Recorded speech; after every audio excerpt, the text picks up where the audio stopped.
El olor a pintura fresca y el sonido de risas infantiles eran la banda sonora habitual de los días de Sofía en el orfanato La Esperanza.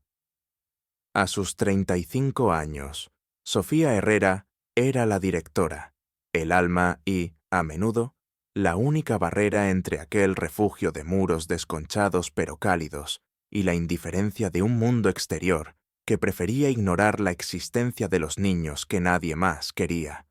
El edificio, una vieja casona colonial con un patio interior lleno de macetas con flores, algo marchitas, y un único árbol de mango que se negaba a morir. Necesitaba reparaciones urgentes que el escaso presupuesto nunca permitía. Las paredes exhibían con orgullo los dibujos coloridos de los pequeños, tapando grietas y manchas de humedad como si fueran obras de arte en una galería improvisada. Sofía, con su melena castaña recogida en una práctica coleta y unos ojos color miel que reflejaban tanto una profunda ternura como una voluntad de hierro, revisaba una columna de facturas impagadas en su pequeño y abarrotado despacho. La luz de la mañana entraba a raudales por la ventana, iluminando el polvo que flotaba en el aire y la expresión preocupada en su rostro. Cada mes era una batalla conseguir donaciones, estirar los pocos fondos gubernamentales, negociar con proveedores comprensivos. Pero cada vez que escuchaba las risas de los 27 niños a su cargo, desde bebés de pocos meses hasta adolescentes a punto de enfrentarse al mundo, sentía que cada sacrificio valía la pena. Directora Sofía, ¿puedo pasar? La vocecita de Mateo, uno de los más pequeños, de apenas 6 años, la sacó de sus sombrías reflexiones. Sofía levantó la vista y una sonrisa automática suavizó sus facciones. «Claro que sí, campeón. ¿Qué ocurre?» Mateo entró tímidamente, sosteniendo un dibujo hecho con ceras de colores. Representaba una casa grande y amarilla, la esperanza, sin duda, con un sol sonriente y muchas figuras pequeñas tomadas de la mano. «Es para usted», dijo, ofreciéndoselo con orgullo, «para que no esté triste por los papeles feos». El corazón de Sofía se encogió. Los niños eran increíblemente perceptivos. Tomó el dibujo con delicadeza. «Es el dibujo más bonito que he visto en mi vida. Mateo, muchas gracias. Y no estoy triste, solo un poco, pensativa. Lo colgaré aquí mismo, para que me dé suerte». Lo fijó en el ya repleto corcho de la pared, junto a una docena de obras maestras similares. Justo en ese momento, llamaron a la puerta principal. No era la hora habitual de visitas ni de entregas. Sofía sintió una punzada de inquietud. Pidió a Carmen, la cocinera y su mano derecha, que viera quién era, mientras intentaba concentrarse de nuevo en las facturas. Unos minutos después, Carmen entró en el despacho. Su rostro normalmente jovial ensombrecido por la preocupación. Llevaba en la mano un sobre grande, de aspecto oficial, con un sello impreso que Sofía no reconoció de inmediato. «Ha venido un mensajero muy elegante. Sofía», dijo Carmen en voz baja. «Dice que es urgente y que debe entregárselo personalmente a la directora. No ha querido decir de qué se trata». Sofía tomó el sobre. Era pesado. El papel de una calidad que contrastaba dolorosamente con la modestia de su entorno. El remite indicaba «De la Vega Enterprises, Departamento Legal». Un escalofrío recorrió la espalda de Sofía.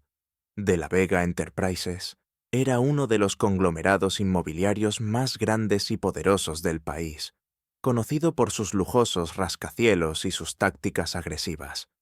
¿Qué podían querer ellos de un humilde orfanato? Con manos temblorosas, abrió el sobre. Dentro, varios documentos impresos en papel grueso y encabezados por el imponente logo de la corporación. El primero era una carta formal, redactada en un lenguaje legal frío e impersonal.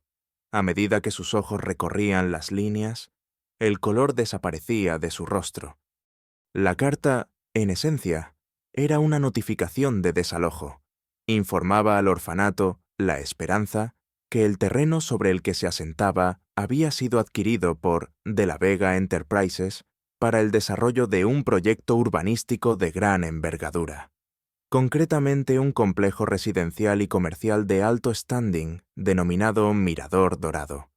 Se les concedía un plazo de 90 días para desalojar las instalaciones, 90 días para encontrar un nuevo hogar para 27 niños y niñas, para trasladar una vida entera de esperanzas y sueños rotos. Sofía sintió que el aire le faltaba. Se apoyó en la desvencijada mesa de su despacho para no caer. ¿Cómo era posible? El orfanato llevaba en esa ubicación más de 50 años. Siempre habían tenido problemas económicos, pero nunca una amenaza de esta magnitud. El terreno, según sabía, pertenecía a una antigua fundación benéfica que había entrado en declive, pero siempre habían renovado el contrato de cesión por una cantidad simbólica. ¿Había la fundación vendido el terreno a sus espaldas? Sofía, ¿qué pasa? Estás pálida como un muerto, preguntó Carmen, acercándose preocupada. Sofía no podía hablar. Le tendió la carta a Carmen, cuyos ojos se abrieron con incredulidad y horror a medida que leía. «¡No pueden hacernos esto!», exclamó Carmen, su voz temblando de indignación. «¡90 días! ¿Dónde vamos a ir con todos los niños?». Sofía seguía mirando los otros documentos del sobre. Había planos del futuro complejo, representaciones artísticas de edificios modernos y brillantes, con piscinas, jardines y tiendas de lujo, y luego encontró un folleto corporativo de La Vega Enterprises. En la portada, una fotografía a toda página de un hombre joven, de unos 30 años, elegantemente vestido, con una sonrisa confiada y unos ojos azules, fríos y penetrantes. Bajo la foto, una leyenda: Ricardo de la Vega, presidente y CEO, liderando el futuro. El mundo de Sofía se detuvo. El aire se volvió espeso, pesado, imposible de respirar. El rostro de aquel hombre era imposible, pero al mismo tiempo, terriblemente familiar. Las facciones habían madurado, endurecido por el poder y la riqueza, pero la forma de los ojos, la línea de la mandíbula, incluso un pequeño lunar casi imperceptible junto a la comisura de los labios. Un torbellino de recuerdos olvidados, o más bien reprimidos durante décadas. La asaltó con la fuerza de un huracán. Una casa humilde en un barrio pobre. Una madre enferma luchando por sacar adelante a sus 2 hijos. Una niña mayor protegiendo a su hermanito pequeño de las durezas de la vida. Risas infantiles, juegos compartidos, el calor de una mano pequeña aferrada a la suya. Y luego, la tragedia, la muerte de su madre, la separación forzosa, el caos, el miedo. Ella había terminado en un orfanato, uno mucho más sombrío que la esperanza. Y su hermano, Ricardito, como ella lo llamaba entonces, su pequeño Ricardito de apenas 5 años, con sus rizos rubios y sus ojos azules como el cielo, había desaparecido. Las autoridades le dijeron que lo habían enviado con unos parientes lejanos de su padre, un hombre al que apenas recordaba. Con el tiempo, la falta de noticias y la dureza de su propia vida la llevaron a creer que lo había perdido para siempre. Quizás incluso que había muerto. Pero ahora, ese rostro en el folleto, ¿podía ser él, Ricardo de la Vega, el magnate todopoderoso que quería destruir su orfanato? Era su hermano perdido. El nombre coincidía, la edad aproximada también, y esos ojos eran los mismos ojos que la habían mirado con adoración infantil tantos años atrás, ahora endurecidos por una vida que ella no podía ni imaginar. Un sollozo ahogado escapó de sus labios. Dejó caer el folleto como si quemara. Las lágrimas, contenidas durante tanto tiempo, comenzaron a brotar sin control. Carmen la abrazó, asustada por la intensidad de su reacción. «Sofía, por Dios, ¿qué te pasa? ¿Conoces a ese hombre?». Sofía negó con la cabeza, incapaz de articular palabra. ¿Cómo explicar lo imposible? ¿Cómo verbalizar la cruel ironía del destino que ponía en manos de su propio hermano? Un hermano al que había llorado como perdido, la destrucción del único hogar que ella había conocido y el refugio que con tanto esfuerzo había construido para otros niños desamparados, como ellos lo fueron una vez. La conmoción era tan grande que por un momento olvidó la amenaza inminente sobre la esperanza. Solo podía ver el rostro de Ricardito, superpuesto al del frío y calculador Ricardo de la Vega, el niño asustado y vulnerable que se aferraba a su mano, y el hombre poderoso que ahora sostenía en sus manos el destino de tantos inocentes. Cuando finalmente logró calmarse un poco, una nueva emoción comenzó a surgir entre el dolor y la incredulidad, una furia fría y una determinación implacable. Si ese hombre era realmente su hermano, entonces la lucha por salvar la esperanza adquiría una dimensión completamente nueva, mucho más personal y dolorosa, pero también, quizás, le ofrecía una extraña y retorcida oportunidad. Recordó entonces otros fragmentos de información que había leído o escuchado casualmente en los últimos años sobre De la Vega Enterprises. Rumores sobre tácticas empresariales despiadadas, sobre conexiones políticas turbias, sobre proyectos que habían dañado el medio ambiente o desplazado a comunidades enteras. En su momento, no les había prestado demasiada atención, absorbida como estaba por los problemas cotidianos del orfanato. Pero ahora, esas piezas sueltas comenzaban a encajar en un rompecabezas inquietante. ¿Era posible que la adquisición del terreno del orfanato no fuera tan limpia como parecía? ¿Era posible que detrás de la fachada de progreso y lujo que promovía Ricardo de la Vega se escondieran negocios sucios? La idea era aterradora, pero también encendía una chispa de algo más. Si lograba encontrar pruebas... «Carmen», dijo Sofía, su voz aún temblorosa, pero con un nuevo matiz de acero. «Necesito que me ayudes. Tenemos que averiguar todo lo posible sobre De la Vega Enterprises y sobre Ricardo de la Vega». Miró de nuevo la fotografía del hombre que podría ser su hermano. La sonrisa confiada ahora le parecía una mueca cruel. Los ojos azules, una ventana a un alma que quizás se había perdido en el camino hacia el poder y la riqueza. La notificación de desalojo seguía sobre la mesa. Una sentencia de muerte para la esperanza. Pero junto a ella, el rostro de Ricardo de la Vega era un recordatorio de un pasado que se negaba a permanecer enterrado. La batalla por el orfanato estaba a punto de comenzar. Pero para Sofía, era mucho más que eso. Era una confrontación con su propia historia, con los fantasmas de su infancia, y quizás con la última oportunidad de redimir un vínculo que creía perdido para siempre. Aunque fuera a través del más amargo de los enfrentamientos, el destino, con su ironía implacable, la había colocado en una encrucijada imposible. Y ella, la directora del orfanato La Esperanza, estaba decidida a no rendirse sin luchar. En el otro extremo de la ciudad, en la cima de un imponente rascacielos de cristal y acero que llevaba el nombre de su familia, Ricardo de la Vega presidía una reunión en una sala de juntas panorámica. Las vistas de la metrópolis se extendían a sus pies como una maqueta reluciente, un testimonio tangible de su poder y ambición. A sus 30 años, Ricardo era la encarnación del éxito agudo, implacable, y con una visión para los negocios que había multiplicado la ya considerable fortuna heredada de su padre. Su traje, cortado a la medida en Savile Row, destilaba una elegancia sobria, y su reloj suizo era una discreta declaración de riqueza. Sin embargo, sus ojos azules, esos mismos ojos que Sofía había reconocido con un vuelco en el corazón, a menudo reflejaban un frío cálculo que intimidaba a sus subordinados y desconcertaba a sus rivales. Sobre la mesa de caoba pulida, entre tabletas último modelo y vasos de agua mineral importada, reposaba una maqueta detallada del proyecto Mirador Dorado.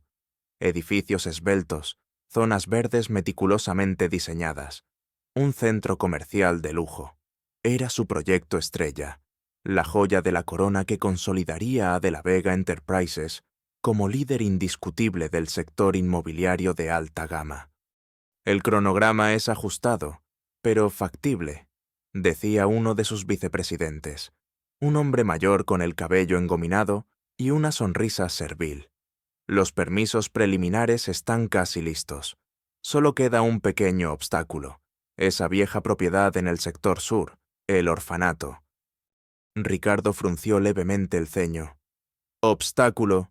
Creí que el equipo legal ya se había encargado de eso. Les di instrucciones claras. Adquisición rápida y eficiente. No quiero demoras. Su voz era suave, casi un susurro, pero con un filo de acero que nadie en la sala se atrevía a ignorar. Sí, señor de la Vega, intervino su jefe de abogados, un hombre de mediana edad con gafas de montura gruesa y un aire de perpetua ansiedad. La Fundación Luz Eterna, propietaria del terreno, aceptó nuestra generosa oferta sin dudarlo. Parece que estaban ansiosos por desprenderse de esa carga. La notificación de desalojo fue entregada esta mañana a la directora del Hospicio S. Hizo una mueca de desdén al pronunciar la palabra hospicio. Bien, dijo Ricardo, tamborileando con sus dedos sobre la mesa.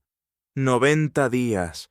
Es más que suficiente para que reubiquen a quien sea que tengan allí. Asegúrense de que no haya contratiempos.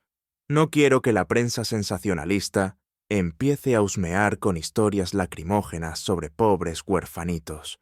Manéjenlo con discreción, pero con firmeza. Ese terreno es crucial para la fase 2 del Mirador Dorado. Para Ricardo. El orfanato. La Esperanza no era más que una anotación en un mapa, un pequeño edificio anticuado que afeaba la prometedora parcela que sus arquitectos habían identificado como ideal. Los niños, la directora, sus problemas, eran irrelevantes. Un daño colateral aceptable en la consecución de un objetivo mucho mayor, el beneficio, el prestigio, el poder. No había malicia personal en su decisión, simplemente pragmatismo empresarial llevado al extremo. Los sentimientos no tenían cabida en los negocios. Así se lo había enseñado su padre, y él había aprendido la lección al pie de la letra. Su infancia, o los fragmentos que recordaba de ella, era una nebulosa lejana y borrosa. Sabía que su madre había muerto joven, que había vivido en la pobreza durante un tiempo. Luego, la figura de su padre. Un hombre ya entonces acaudalado pero distante, que lo había rescatado de aquel pasado sórdido para introducirlo en un mundo de internados de élite y expectativas aplastantes. Una hermana quizás había habido una en aquella vida anterior que prefería no recordar. Pero si la hubo, seguramente se había perdido en el camino. Una víctima más de las circunstancias. Él había sobrevivido, había prosperado, y no pensaba mirar atrás. Mientras tanto, en la esperanza. Sofía luchaba por asimilar la magnitud de la revelación. La imagen de Ricardo, su Ricardito, transformado en aquel magnate frío y despiadado, se repetía en su mente una y otra vez. El dolor de la pérdida pasada se mezclaba ahora con la incredulidad y una creciente indignación. ¿Cómo era posible que el niño dulce y vulnerable que ella había protegido se hubiera convertido en alguien capaz de destruir un refugio para otros niños en situación de desamparo? Carmen, siempre pragmática, la obligó a comer algo y a beber un té caliente. «Tienes que ser fuerte, Sofía», le dijo con firmeza, aunque sus propios ojos estaban húmedos. «Por ti y por estos niños, ese hombre, sea quien sea, no puede salirse con la suya». Las palabras de Carmen encendieron una chispa en el interior de Sofía. La desesperación inicial comenzó a ceder paso a una determinación fría. Tenía que proteger la esperanza. Era su hogar. el hogar de sus niños, y si para ello debía enfrentarse a su propio hermano, lo haría. Recordó entonces un viejo archivador que guardaba en el fondo de un armario en su despacho. Contenía recortes de prensa, algunos informes financieros que le habían llegado por error o por vías indirectas, notas que había tomado a lo largo de los años sobre diversas empresas y fundaciones, incluyendo algunas menciones a De la Vega Enterprises. En su momento, los había guardado por si alguna vez necesitaba solicitar donaciones o investigar posibles benefactores. Nunca imaginó que los revisaría con un propósito tan diferente. Con una nueva urgencia, comenzó a examinar aquellos papeles amarillentos. Muchos eran irrelevantes, pero algunos artículos mencionaban controversias relacionadas con proyectos anteriores de la Vega Enterprises, acusaciones de evasión fiscal que nunca llegaron a probarse, protestas de comunidades locales por expropiaciones forzosas, informes sobre el impacto ambiental de algunas de sus construcciones. Eran solo retazos, indicios, pero suficientes para alimentar la sospecha que había comenzado a crecer en su interior. La adquisición del terreno de La Esperanza. ¿Sería realmente tan transparente como afirmaba la notificación? ¿O había algo más oscuro detrás de la fachada de progreso y legalidad? Encontró una nota que había tomado hacía un par de años. Cuando un periodista de investigación la contactó discretamente, el periodista estaba trabajando en un reportaje sobre la corrupción en el sector inmobiliario y le había hecho algunas preguntas generales sobre la Fundación Luz Eterna, la propietaria del terreno del orfanato. En aquel momento, Sofía no le había dado mayor importancia, pero ahora recordaba que el periodista había insinuado que la fundación estaba siendo utilizada como tapadera para blanquear dinero por parte de grandes corporaciones. ¿Podría, De la Vega Enterprises, ser una de esas corporaciones? La idea era monstruosa, pero explicaba la prisa y la aparente facilidad con la que habían adquirido el terreno. Si la fundación estaba implicada en actividades ilegales, serían mucho más vulnerables a la presión o a ofertas tentadoras para vender propiedades infravaloradas. Sofía sintió un escalofrío. Esto ya no era solo una batalla por salvar un edificio.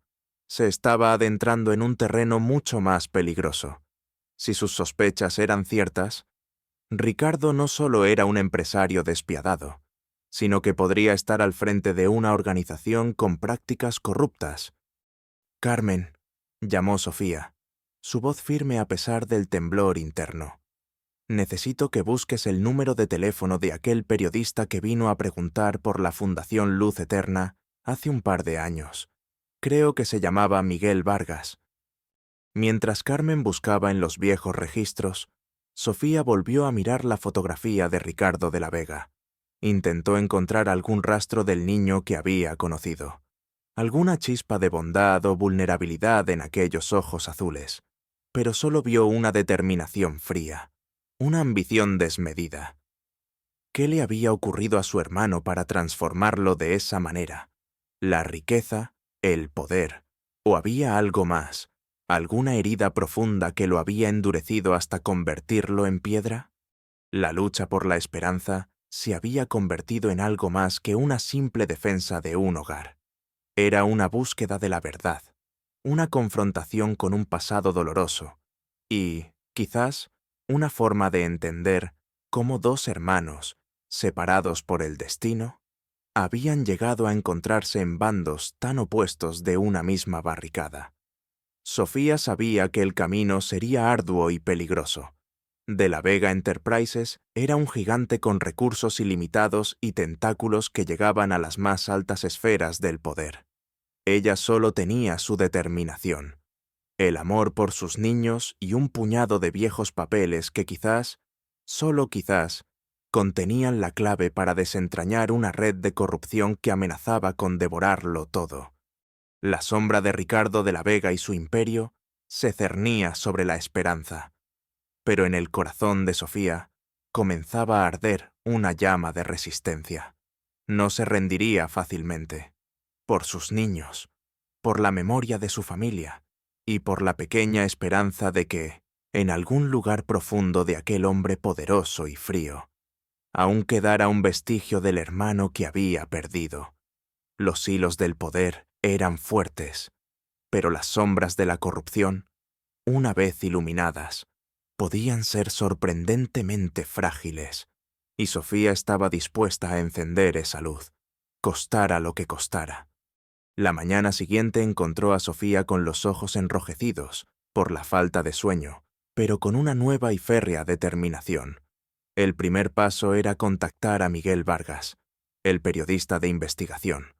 Carmen, después de revolver en viejas agendas, encontró un número de teléfono anotado con la caligrafía apresurada de Sofía. Con el corazón latiéndole con fuerza, marcó para su alivio. Vargas contestó casi de inmediato, su voz sonando curiosa y profesional. Sofía se presentó y le recordó brevemente su anterior encuentro, cuando mencionó a De la Vega Enterprises y la amenaza de desalojo sobre La Esperanza. Un silencio interesado se hizo al otro lado de la línea. «De la Vega Enterprises, dice usted», repitió Vargas lentamente. «Sí, recuerdo nuestra conversación sobre la Fundación Luz Eterna.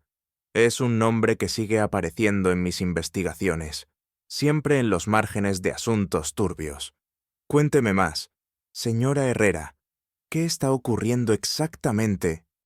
Durante casi una hora, Sofía le expuso la situación, la repentina notificación, la sospechosa facilidad con la que De la Vega había adquirido el terreno y su creciente convicción de que había algo más oscuro detrás del proyecto Mirador Dorado. Vargas escuchó atentamente, interrumpiendo solo para hacer preguntas concisas.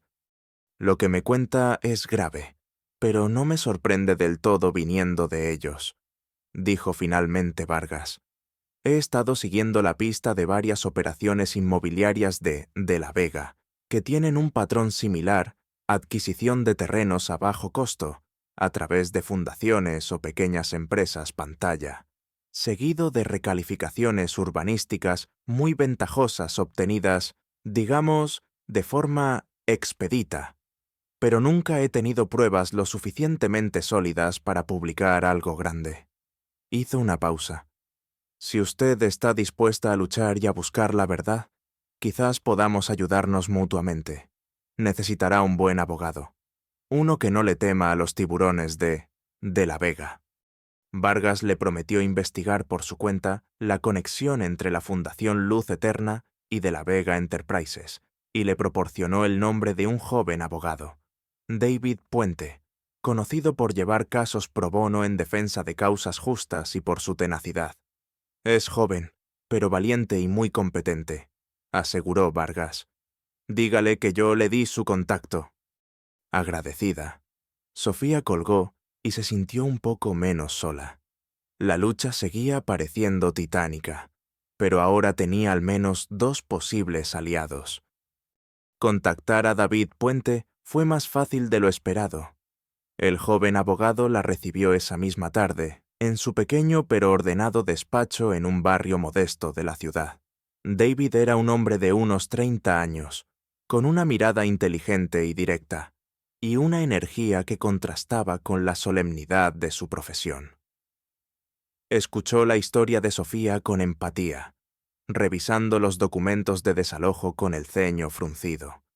90 días es un plazo abusivo, especialmente para una institución como la suya, dictaminó David, y la forma en que esta Fundación Luz Eterna ha vendido el terreno huele mal desde lejos. Podemos presentar un recurso de amparo para detener el desalojo temporalmente, alegando la necesidad de proteger el interés superior de los menores y solicitar una investigación sobre la legalidad de la transacción del terreno. Advirtió que sería una batalla legal dura y costosa, pero al ver la determinación en los ojos de Sofía y enterarse de que Miguel Vargas estaba interesado en el caso, aceptó tomarlo sin dudarlo. «Hay causas por las que merece la pena luchar, señora Herrera, y la protección de esos niños y la lucha contra la corrupción son dos de ellas.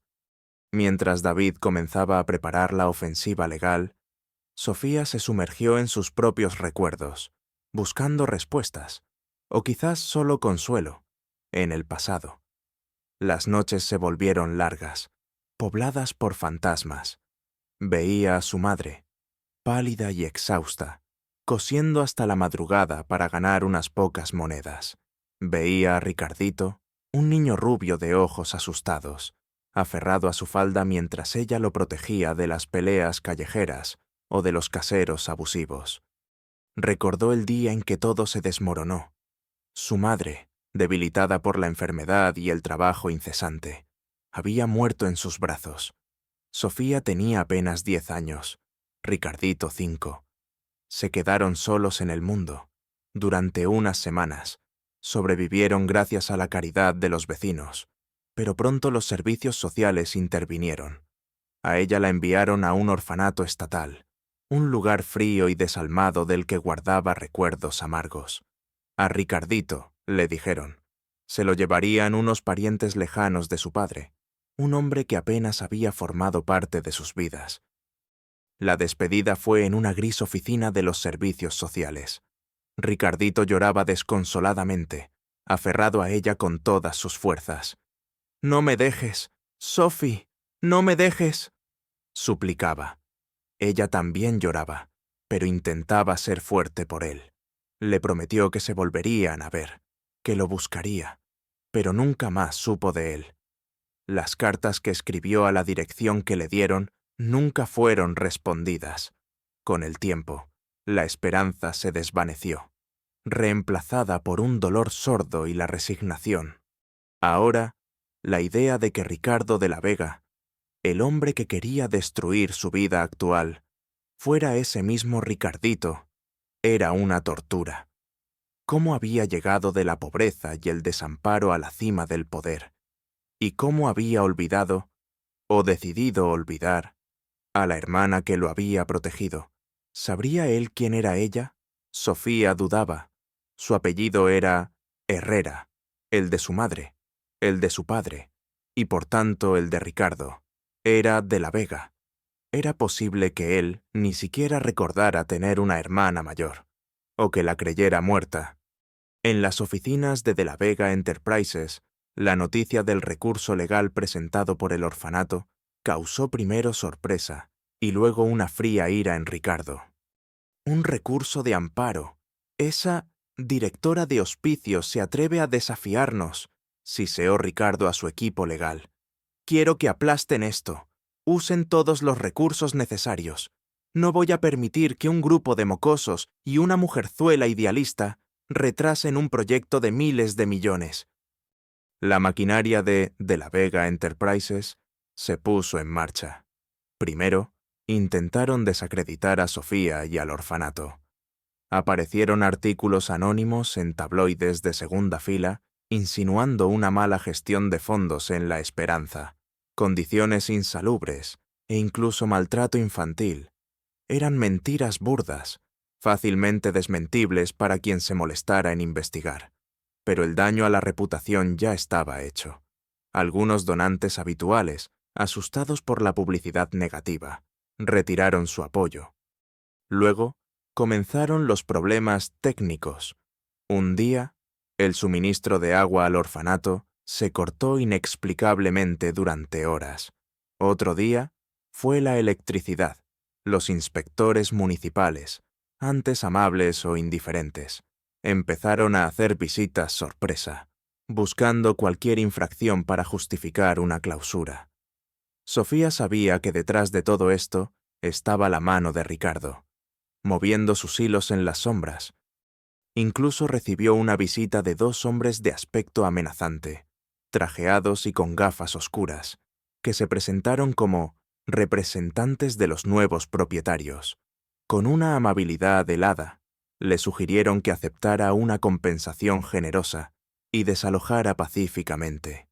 Sería una lástima que le ocurriera algo a usted o a este bonito edificio antes de tiempo, dijo uno de ellos, con una sonrisa que no llegaba a sus ojos. Sofía sintió miedo, un miedo frío y paralizante. pero al mirar los rostros asustados de los niños que se asomaban curiosos por las ventanas, el miedo se transformó en una rabia protectora.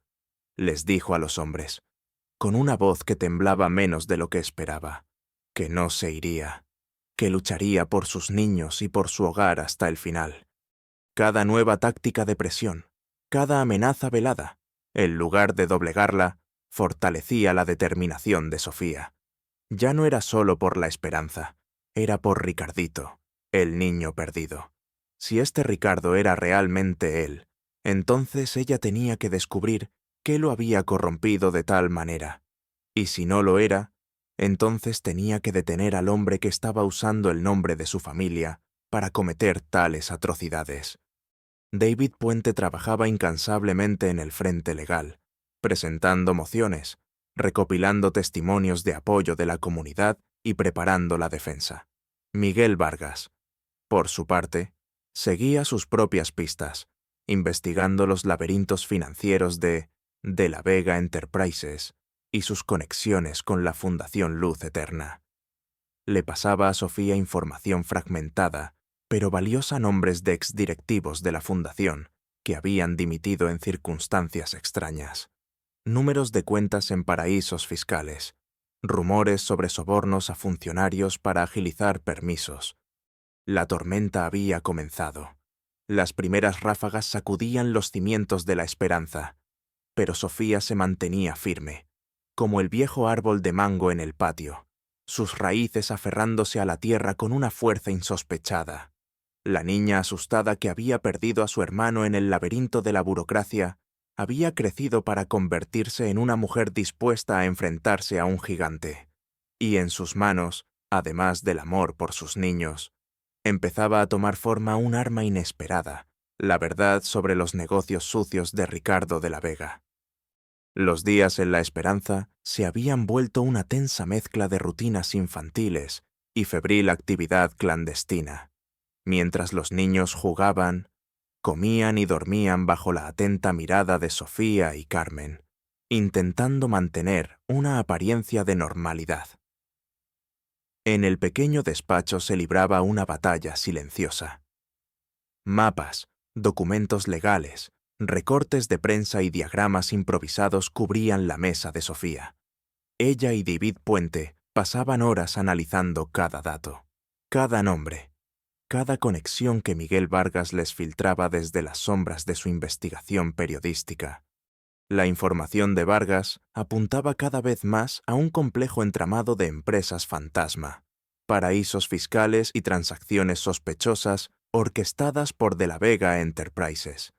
La Fundación Luz Eterna parecía ser solo una pieza más en un engranaje mucho mayor, utilizado para adquirir terrenos estratégicos a bajo costo, que luego eran recalificados y vendidos a precios exorbitantes o utilizados para proyectos del propio conglomerado.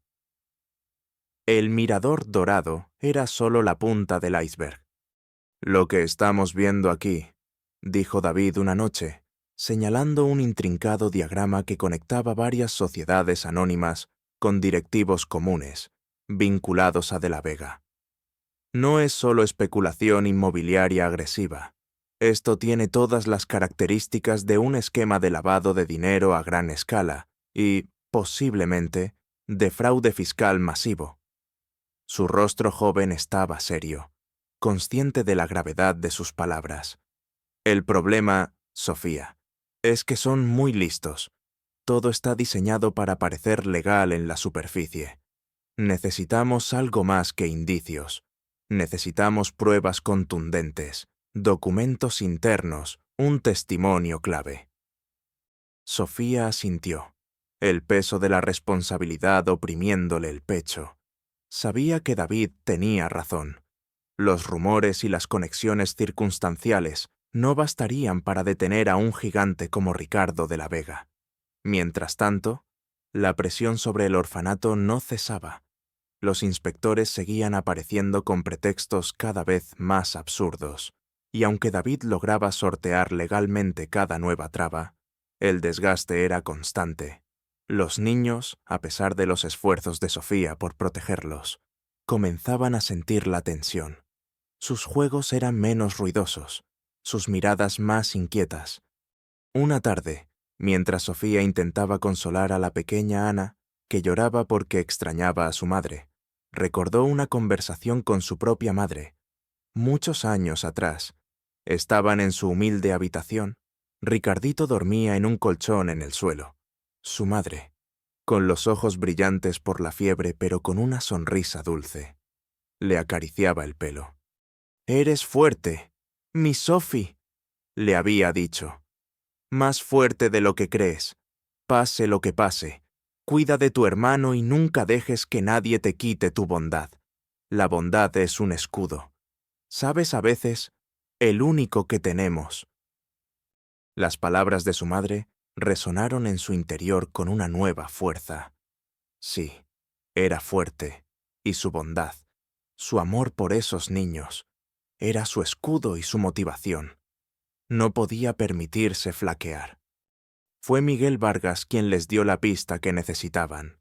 «He encontrado a alguien», les dijo en una llamada codificada, un ex contable de la Vega Enterprises.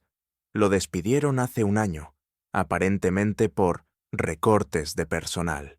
Pero él afirma que fue porque descubrió irregularidades y se negó a encubrirlas.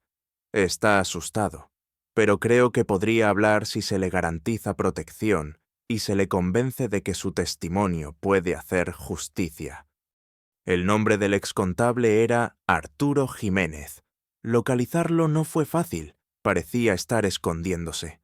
Finalmente, tras varios intentos fallidos, Sofía logró concertar un encuentro secreto en una cafetería discreta en las afueras de la ciudad, un lugar donde esperaba no ser reconocida.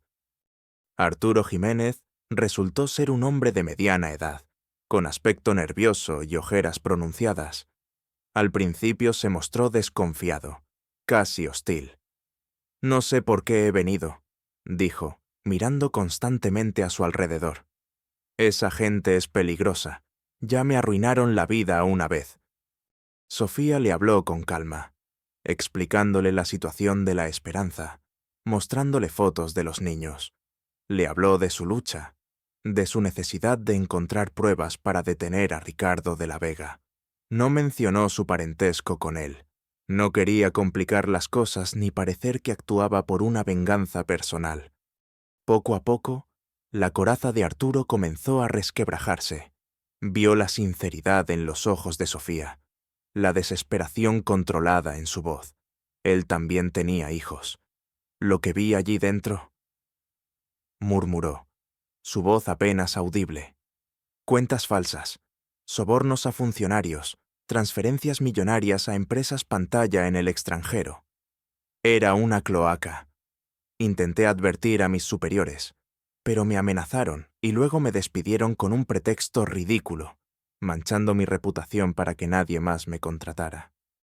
Finalmente, después de una larga conversación en la que Sofía y David le aseguraron que harían todo lo posible por protegerlo y que su testimonio podría ayudar a muchas personas, Arturo accedió a cooperar. «Tengo copias de algunos documentos», dijo, con un brillo de desafío en sus ojos cansados. «Libros de contabilidad paralelos, correos electrónicos comprometedores. Los guardé por si acaso. Son mi único seguro de vida». La información que Arturo Jiménez proporcionó fue una auténtica mina de oro. Documentos que probaban sin lugar a dudas la existencia de una contabilidad B en De la Vega Enterprises, transferencias a cuentas de políticos y jueces, y correos electrónicos donde se discutían abiertamente estrategias para evadir impuestos y blanquear capitales obtenidos de forma ilícita. Entre los papeles había pruebas directas de cómo la Fundación Luz Eterna había sido utilizada para adquirir terrenos de forma fraudulenta, incluyendo el del orfanato. Mientras Sofía y David trabajaban febrilmente con esta nueva evidencia, Ricardo de la Vega, ajeno al peligro que se cernía sobre él, continuaba con su vida de lujo y poder, confiado en la aparente solidez de su imperio y en la lealtad comprada de sus subordinados. Subestimaba por completo la capacidad de resistencia de la directora de un insignificante orfanato. Una noche, durante una entrevista en un programa de televisión de máxima audiencia, Ricardo cometió un error. El presentador, un periodista incisivo conocido por poner en aprietos a sus invitados, le preguntó sobre las críticas que algunos sectores hacían a sus métodos empresariales, tildándolos de agresivos y poco éticos. Ricardo sonrió con suficiencia. En los negocios, como en la vida, hay ganadores y perdedores, respondió con frialdad. Mi empresa crea riqueza, empleo y progreso, a veces para construir algo grande. Hay que demoler lo viejo e ineficiente. Aquellos que se aferran al pasado o a sentimentalismos absurdos solo obstaculizan el avance. Nosotros no tenemos tiempo para eso. Luego, añadió con una media sonrisa arrogante. Además, seamos honestos. ¿Quién se acuerda de los obstáculos una vez que el nuevo y flamante edificio está terminado y generando beneficios? La gente admira los resultados, no los lloriqueos de los que se quedan atrás. Sus palabras, pronunciadas con tal desdén y falta de empatía, causaron una oleada de indignación silenciosa en muchos espectadores. Para Sofía, que vio la entrevista con el corazón encogido, fueron una confirmación más de la profunda desconexión de Ricardo con la realidad de la gente común y una prueba de su soberbia. Pero también, sin saberlo, Ricardo había proporcionado a sus oponentes una nueva arma, su propia arrogancia transmitida a millones de personas. Miguel Vargas sonrió con malicia al ver la entrevista. Aquello era material de primera para el perfil que estaba preparando. Los recuerdos de Sofía se volvían más vívidos y dolorosos a medida que la confrontación se acercaba. Recordó una vez que Ricardito se había caído y raspado la rodilla. Ella lo había curado con cuidado, soplándole en la herida para que no le doliera. Y él la había mirado con sus grandes ojos azules, llenos de lágrimas y gratitud, diciéndole que era la mejor hermana del mundo. ¿Dónde estaba ese niño ahora? ¿Qué quedaba de él en el frío magnate que aparecía en televisión? La evidencia se acumulaba. El testimonio de Arturo Jiménez, los documentos, los informes de Miguel Vargas. Todo apuntaba a una red de corrupción que llegaba hasta la misma cúpula de la Vega Enterprises, con Ricardo como el arquitecto principal. Sofía sabía que pronto tendrían suficiente para actuar, no solo para salvar la esperanza, sino para intentar desmantelar todo aquel imperio construido sobre cimientos podridos. Pero cada pieza de evidencia era también un clavo más en el ataúd de la imagen idealizada que, a pesar de todo, aún conservaba de su hermano pequeño. La lucha entre la justicia y el lazo de sangre se volvía cada día más desgarradora. La arrogante entrevista televisiva de Ricardo de la Vega tuvo el efecto contrario al que él esperaba.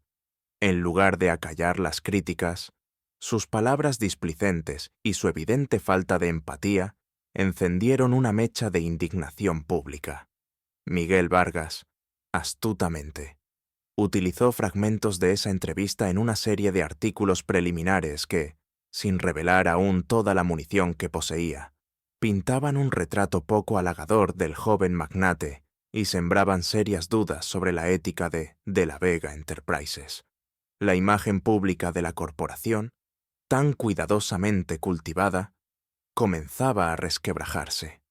Ricardo, furioso por la mala prensa y por los continuos retrasos legales que David Puente lograba interponer, sintió que su paciencia llegaba al límite.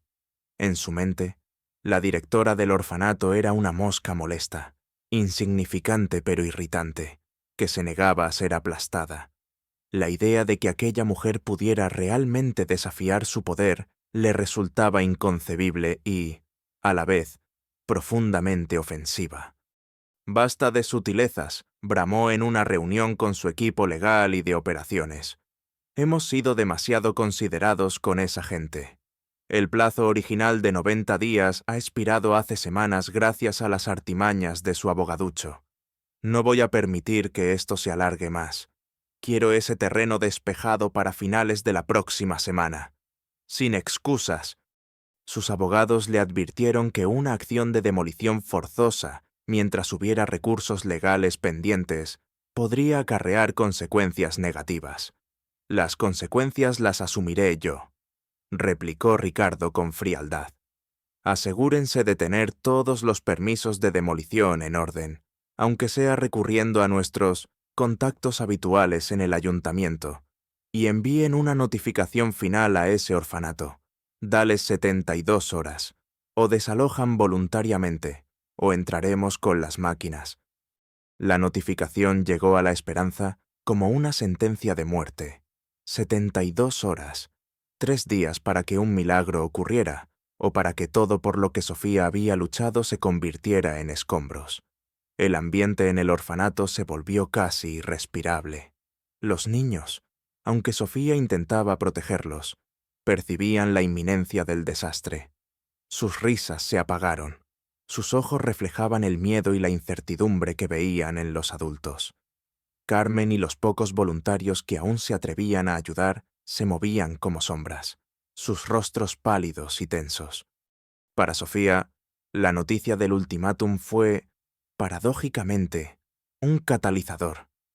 El miedo seguía allí, atenazándole el estómago, pero ahora se mezclaba con una claridad helada. Ya no había tiempo para dudar, para sopesar las consecuencias emocionales de exponer a su propio hermano. Ricardo había forzado la situación a un punto de no retorno. Era el momento de actuar, y de hacerlo con toda la fuerza de la verdad que habían acumulado. Tenemos que hacerlo ahora. David, dijo Sofía, su voz firme a pesar del temblor que sentía en su interior. Se reunieron en su despacho con Miguel Vargas, quien había llegado discretamente alertado por la gravedad de la situación. Sobre la mesa, extendieron todos los documentos que Arturo Jiménez les había proporcionado, junto con las propias investigaciones de Vargas y las pruebas de la dudosa adquisición del terreno del orfanato. Era un arsenal impresionante. Ricardo ha cometido un error fatal con este ultimátum, analizó Vargas. Nos ha dado la oportunidad perfecta para una contraofensiva. Si intentamos simplemente detener la demolición con otro recurso legal, solo ganaremos tiempo. Pero si exponemos todo esto... Sus ojos brillaron con la excitación del cazador que tiene a su presa acorralada. Podemos derribar todo el castillo de naipes. El plan que trazaron fue audaz y arriesgado. No se limitarían a defender el orfanato. Lanzarían un ataque frontal contra De la Vega Enterprises y su presidente. Decidieron convocar una conferencia de prensa para el día anterior a la fecha límite de la demolición. En ella, Sofía, respaldada por David y con la presencia de Arturo Jiménez como testigo estrella, quien finalmente había accedido, venciendo su miedo por un sentido de justicia y por la seguridad que le ofrecían. Revelaría al mundo la trama de corrupción. Miguel Vargas, por su parte, prepararía un dossier especial que se entregaría simultáneamente a las autoridades fiscales, a la Unidad de Delitos Económicos de la Policía y a los principales medios de comunicación nacionales e internacionales. La parte más difícil del plan recaía sobre Sofía. No solo tendría que presentar las pruebas de los negocios sucios, sino que también tendría que tomar la decisión final sobre si revelar o no, en ese mismo momento, su parentesco con Ricardo.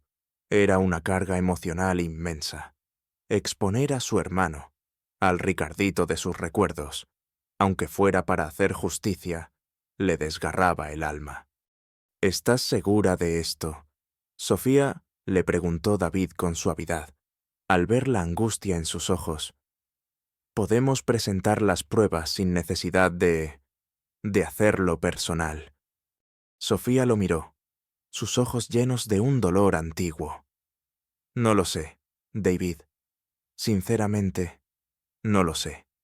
Una parte de mí quiere proteger ese recuerdo infantil, esa última conexión con mi hermano, pero otra parte siente que la verdad completa debe salir a la luz. Quizás es la única forma de que él entienda, de que reaccione como un ser humano y no como el monstruo en que parece haberse convertido. Dejó la decisión final para el último momento, para cuando estuviera allí, frente a las cámaras y al mundo. Los preparativos para la trampa final, como la llamó Vargas con una sonrisa sombría, se llevaron a cabo con la máxima discreción y celeridad. Contactaron a los medios, generando expectación sobre una revelación importante relacionada con De la Vega Enterprises y el controvertido proyecto Mirador Dorado.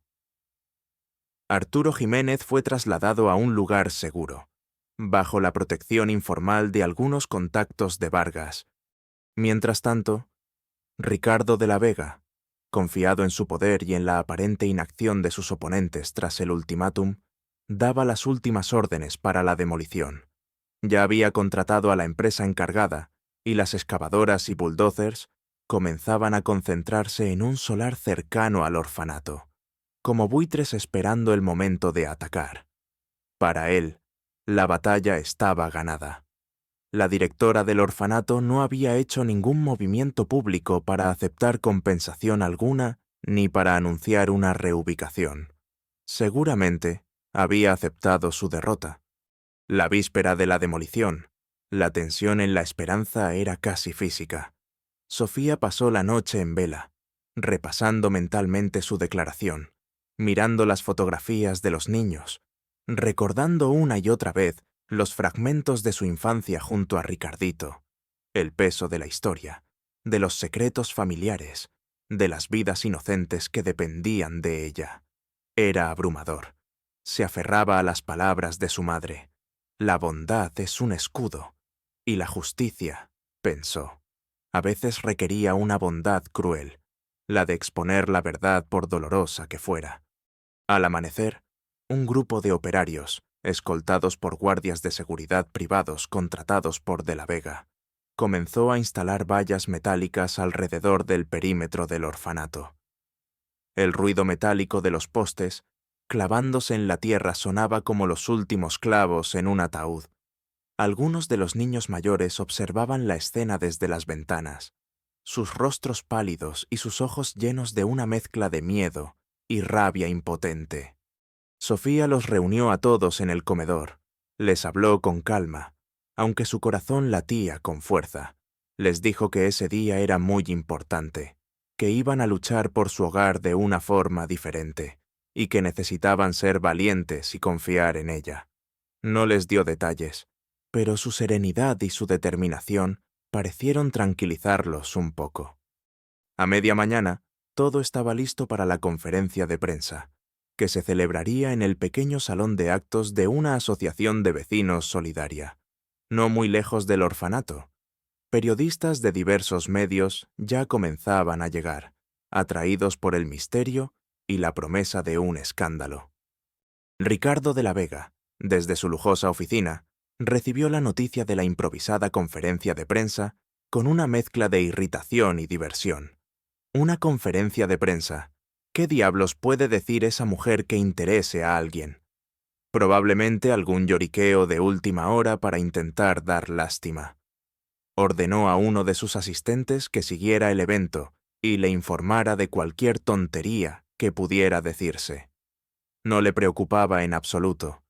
En pocas horas, el orfanato sería historia. Sofía, vestida con un sencillo traje oscuro que le confería una dignidad austera, se dirigió al lugar de la conferencia acompañada por David y un nervioso pero resuelto Arturo Jiménez. Al entrar en la sala y ver el enjambre de cámaras y micrófonos, sintió un vértigo momentáneo, pero al pensar en los niños de La Esperanza, en su Ricardito perdido, una fuerza inesperada la invadió. Era el último recurso. La trampa final estaba tendida. Solo faltaba que la verdad hiciera su trabajo. La sala de actos de la asociación de vecinos estaba abarrotada. El aire vibraba con la anticipación de los periodistas, el murmullo de sus conversaciones y el clic intermitente de las cámaras fotográficas. Sofía se sentó a la mesa principal, flanqueada por David Puente a un lado y un pálido pero decidido Arturo Jiménez al otro. Frente a ellos, un mar de rostros y micrófonos. Tomó una profunda bocanada de aire, buscando en su interior la serenidad que tanto necesitaba. Era ahora o nunca. Mientras tanto, a las puertas del orfanato, la esperanza. El ambiente era de una calma siniestra. Las excavadoras y los bulldozers, con sus enormes fauces metálicas, esperaban la orden de avanzar. Ricardo de la Vega había llegado en su lujoso sedán negro, observando la escena desde la distancia con una expresión de fría satisfacción. Su asistente, un joven nervioso llamado Velasco, sostenía una tableta donde se transmitía en directo la conferencia de prensa convocada por la directora del orfanato. «Pura pataleta de ahogado, Velasco», comentó Ricardo con desdén, sin apartar la vista del edificio que pronto sería reducido a escombros. «Que diga lo que quiera, en un par de horas, todo esto será un recuerdo». En la sala de prensa, David Puente tomó la palabra primero, introduciendo brevemente el motivo de la convocatoria, la inminente e injusta demolición del orfanato. La esperanza y la presentación de información vital que pondría en tela de juicio la legalidad y la ética de la Vega Enterprises. Luego, cedió el micrófono a Sofía, con voz clara y firme, que apenas dejaba traslucir la tormenta emocional que bullía en su interior. Sofía comenzó su exposición. No habló de su historia personal, no al principio. Se centró en los hechos, en las pruebas. Proyectó en una pantalla copias de los documentos que Arturo Jiménez había rescatado estados financieros alterados, facturas falsas, correos electrónicos que detallaban sobornos a funcionarios para la recalificación de terrenos, y un complejo esquema de empresas pantalla en paraísos fiscales, utilizado para desviar fondos y evadir impuestos. «Lo que ven aquí», dijo Sofía, señalando un diagrama que ilustraba el flujo de dinero ilícito, «no es solo una empresa que busca maximizar sus beneficios, es una organización que ha operado sistemáticamente al margen de la ley, perjudicando a la ciudad, a sus ciudadanos y, en este caso, a los niños más vulnerables». Arturo Jiménez, con voz temblorosa pero audible, corroboró cada afirmación, explicando el significado de los documentos contables, identificando nombres y fechas clave. Su testimonio, el de un hombre que había estado dentro del monstruo y había logrado salir con pruebas, era demoledor. En su coche, Ricardo escuchaba con creciente irritación los informes que Velasco le transmitía sobre el contenido de la conferencia. ¿Documentos? ¿Qué documentos? Ese Jiménez es un exempleado resentido. Sus acusaciones son infundadas. Pero una sombra de inquietud comenzaba a dibujarse en su rostro. Conocía la meticulosidad de su departamento financiero para encubrir las operaciones más delicadas. Pero siempre existía la posibilidad de una fuga, de un error. La exposición de Sofía continuó, implacable. Presentó pruebas de cómo la Fundación Luz Eterna, supuestamente una entidad benéfica, había sido vaciada de sus activos y utilizada como fachada para la adquisición fraudulenta de terrenos, incluyendo el de la Esperanza, a un precio irrisorio, para luego transferirlo a De la Vega Enterprises.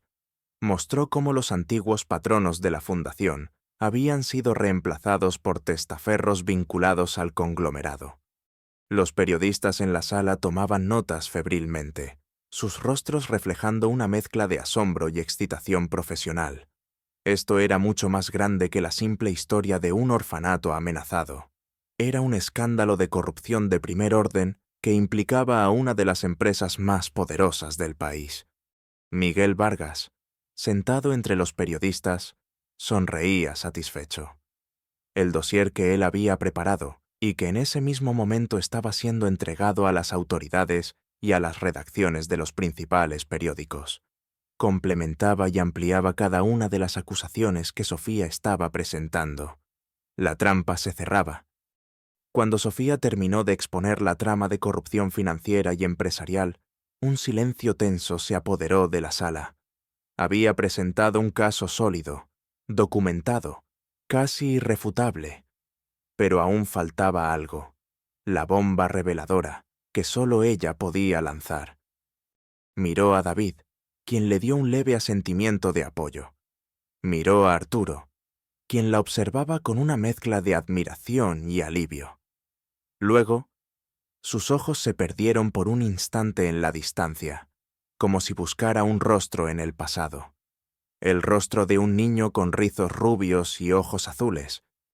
Todo esto que les he mostrado, continuó Sofía, su voz ahora teñida de una profunda emoción que sorprendió a los presentes.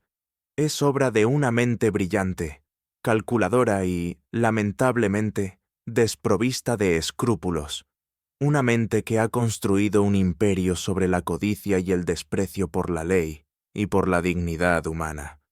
Hizo una pausa, luchando por contener las lágrimas que amenazaban con desbordarse. Durante muchos años me he preguntado qué fue de mi hermano pequeño, Ricardito, separado de mí por la tragedia y la burocracia cuando éramos apenas unos niños. Lo busqué incansablemente, recé por él, lo lloré creyéndolo perdido para siempre. Un murmullo de confusión y sorpresa recorrió la sala. ¿A dónde quería llegar con esta historia personal? En el coche, Ricardo frunció el ceño. ¿Qué tontería está diciendo ahora? Su hermano, ¿a quién le importa? Pero la inquietud en su interior crecía, convirtiéndose en un nudo frío en el estómago. El destino, prosiguió Sofía, su voz quebrándose, tiene formas muy crueles y retorcidas de jugar con nuestras vidas. Hace unas semanas, cuando recibí la notificación de desalojo para el orfanato La Esperanza, el hogar de 27 niños que no tienen a nadie más en el mundo, vi una fotografía en los documentos, la fotografía del hombre que quería destruir nuestro refugio, el presidente de la Vega Enterprises. Levantó la vista y miró directamente a la cámara principal que transmitía en directo. Sus ojos color miel, ahora inundados de lágrimas, parecían traspasar la pantalla. Ese hombre, dijo con una voz que era apenas un susurro, pero que resonó en la sala con la fuerza de un trueno. El hombre responsable de todos estos crímenes, el hombre que quiere dejar en la calle a estos niños como una vez nos dejaron ayer a nosotros.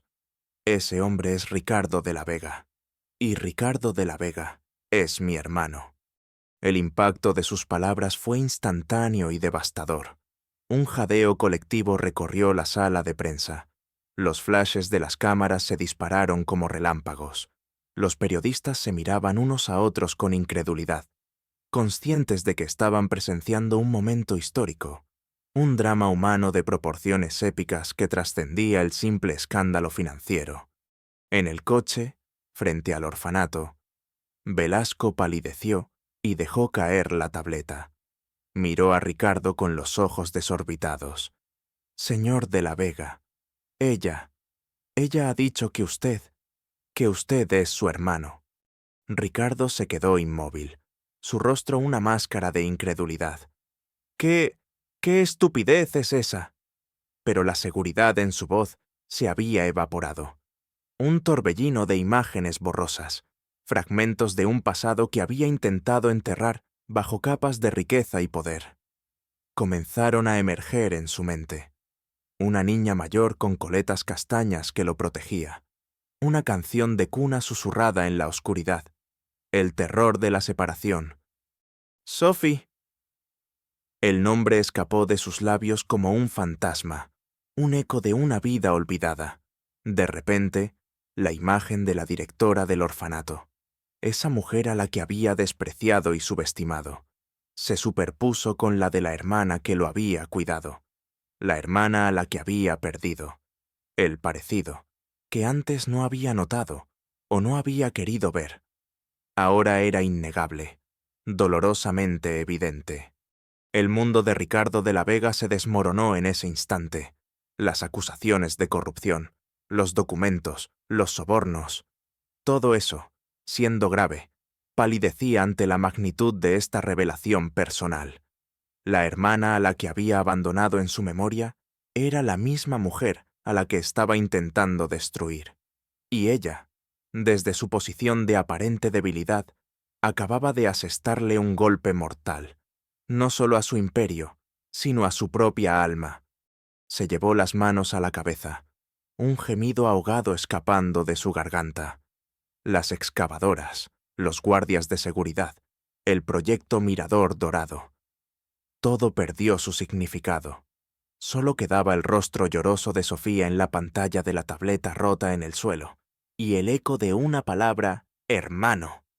La conferencia de prensa terminó en medio de un caos controlado.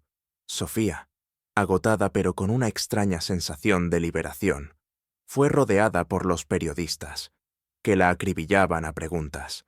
David y Miguel Vargas intentaban poner orden, anunciando que se entregarían copias del dossier completo y que las autoridades ya estaban sobre aviso. La noticia corrió como la pólvora por toda la ciudad, por todo el país. El escándalo de la Vega: corrupción, fraude y un drama familiar. Los titulares ya se estaban escribiendo. A las puertas de la esperanza, los operarios de la demolición, al enterarse de lo ocurrido a través de las radios de sus vehículos, detuvieron sus preparativos, confundidos. Los guardias de seguridad parecían nerviosos, sin saber qué hacer. La orden de demolición seguía en pie, pero el mundo había cambiado en la última hora. Ricardo seguía en su coche, catatónico, incapaz de reaccionar. Velasco, asustado, no se atrevía a hablarle. De repente, el teléfono personal de Ricardo comenzó a sonar. Era el jefe de su equipo legal, su voz cargada de pánico. «Ricardo, tienes que ver esto. La policía está en la entrada del edificio. Tienen una orden.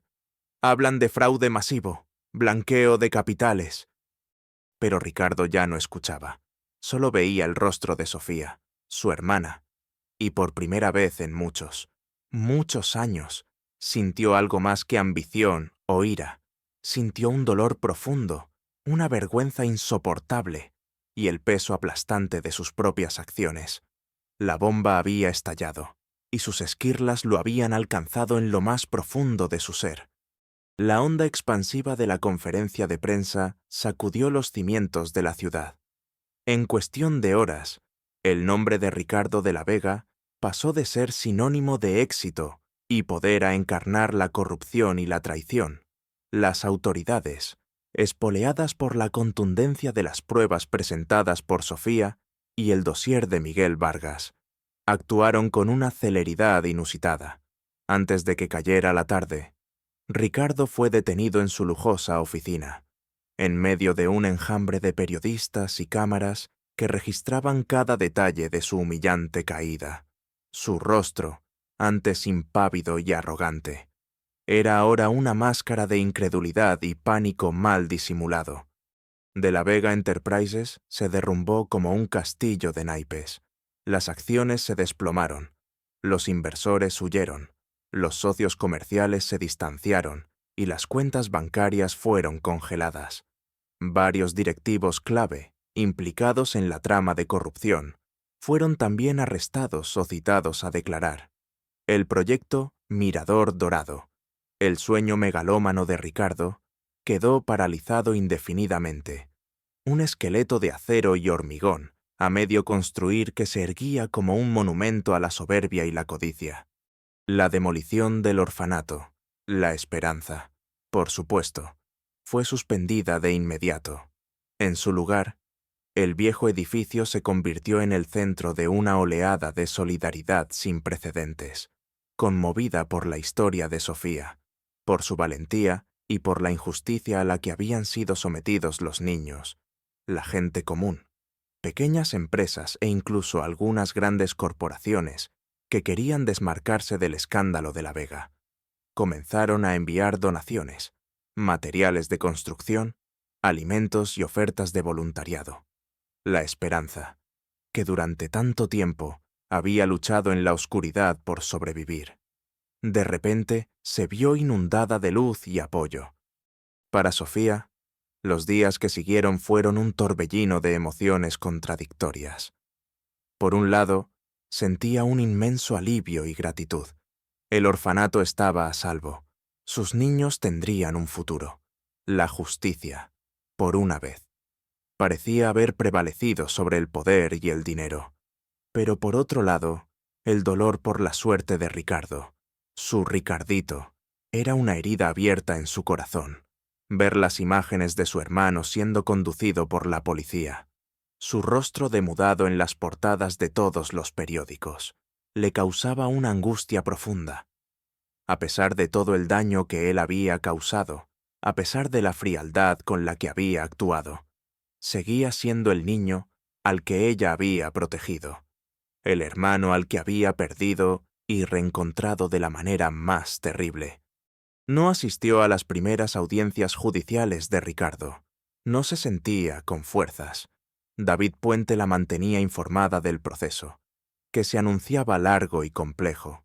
Las pruebas eran abrumadoras, y la fiscalía parecía decidida a pedir las máximas condenas. Arturo Jiménez, ahora bajo protección policial, se convirtió en el testigo estrella de la acusación. Su testimonio detallado y documentado, desmontando una a una las defensas de los abogados de la Vega. Con el tiempo, y gracias al apoyo de Carmen, de David, de Miguel Vargas y de toda la comunidad que ahora rodeaba La Esperanza, Sofía comenzó a encontrar un precario equilibrio. Se volcó en la reconstrucción y mejora del orfanato, que con las donaciones recibidas pudo por fin acometer las reparaciones urgentes y ampliar sus instalaciones para acoger a más niños necesitados. Las paredes desconchadas fueron pintadas de colores alegres. El viejo árbol de mango recibió cuidados especiales y pareció rejuvenecer, y el patio se llenó de nuevos juegos y risas aún más sonoras. Un día, varios meses después del escándalo, recibió una carta del abogado de Ricardo. En ella, su hermano le pedía perdón. Eran unas pocas líneas torpes, escritas con una caligrafía insegura que apenas recordaba a la firma elegante y decidida del antiguo CEO. Decía que en la soledad de su celda había comenzado a recordar fragmentos de su infancia, imágenes de una hermana mayor que lo cuidaba, de una pobreza que había intentado borrar de su memoria. No pedía clemencia, solo expresaba un arrepentimiento que sonaba sincero. Sofía lloró al leer la carta. No sabía si podía perdonarlo. No todavía. El daño causado había sido demasiado grande. Pero sintió una punzada de compasión por aquel hombre roto que, despojado de su poder y su riqueza, comenzaba a enfrentarse a los fantasmas de su pasado. Quizás, solo quizás, había una remota posibilidad de redención para él. Los años pasaron. Ricardo de la Vega fue condenado a una larga pena de prisión por múltiples delitos de corrupción, fraude fiscal y blanqueo de capitales. Su imperio desapareció. Sus propiedades fueron embargadas para compensar a las víctimas de sus manejos. El nombre de la Vega quedó asociado para siempre a uno de los mayores escándalos financieros del país. La Esperanza, en cambio, floreció. Se convirtió en un modelo de institución de acogida, un lugar donde los niños no solo recibían techo y comida, sino también amor, educación y la oportunidad de construir un futuro digno. Sofía Herrera siguió siendo su directora, su figura ahora respetada y admirada en toda la ciudad. Nunca se casó ni tuvo hijos propios. Los niños de La Esperanza eran su familia. A veces, en las tardes tranquilas, cuando los niños ya dormían, Sofía sacaba la vieja fotografía de su madre, con ella y Ricardito a su lado. Miraba los rostros inocentes del pasado y pensaba en los extraños caminos que había tomado la vida. El dolor por la pérdida de su hermano, tal como lo había conocido en la infancia, nunca desapareció del todo, pero con el tiempo se transformó en una melancolía serena, en una aceptación de que algunas heridas, aunque profundas, pueden dejar de sangrar. Un día, muchos años después, cuando Ricardo ya había cumplido una parte considerable de su condena y había mostrado un comportamiento ejemplar en prisión, participando en programas de reinserción y estudiando para obtener un título universitario. Sofía tomó una decisión. Fue a visitarlo. El encuentro fue en una sala austera de la prisión. Ricardo estaba mucho más delgado. Su cabello antes impecable ahora era canoso y descuidado. Pero en sus ojos azules, aquellos ojos que tanto la habían atormentado, Sofía vio algo que no había visto en décadas, una humildad genuina, un rastro de la vulnerabilidad del niño que había sido. Hablaron durante mucho tiempo, de su infancia compartida, de los años perdidos, del dolor y de la incomprensión. No hubo reproches amargos, solo la tristeza compartida por un pasado que no podía cambiarse. Ricardo le contó cómo la ambición lo había cegado, cómo el poder lo había corrompido, cómo había intentado llenar con dinero y éxito el vacío de una infancia rota. Le pidió perdón de nuevo, esta vez mirándola a los ojos. Sofía no supo qué responder. El perdón era una palabra demasiado grande, demasiado compleja, pero al mirarlo, al ver al hombre arrepentido que tenía delante, sintió que el último resquicio de rencor en su corazón se disolvía. Quizás la reconciliación completa era imposible, pero la comprensión y una forma de paz sí lo eran. Cuando se despidió, le dejó una pequeña fotografía de los niños de la Esperanza jugando en el patio renovado. Ellos son tu legado también. Ricardo, le dijo con suavidad, el legado de lo que podría haber sido, y la prueba de que siempre hay una oportunidad para empezar de nuevo, de construir algo bueno sobre las ruinas del pasado. Sofía regresó a la Esperanza con el corazón más ligero. Sabía que la justicia se había cumplido, pero también que la compasión y la capacidad de ver la humanidad, incluso en aquellos que han errado gravemente, eran, quizás, el mayor triunfo. La historia de Sofía y Ricardo se convirtió en una leyenda en almendro seco, un recordatorio de que los lazos familiares pueden ser tan fuertes como destructivos, de que la codicia puede llevar a la perdición, pero también de que la esperanza y la posibilidad de redención pueden surgir incluso de las cenizas más oscuras. Y la esperanza, el orfanato que había estado al borde de la destrucción, siguió siendo un faro de luz, un testimonio de la resiliencia del espíritu humano y del poder transformador del amor y la justicia. Los niños que crecieron allí aprendieron no solo a leer y escribir, sino también a valorar la honestidad, la empatía y la importancia de luchar por lo que es justo, sin importar cuán poderoso sea el adversario. Un nuevo comienzo había surgido de las ruinas, más fuerte y más verdadero que antes.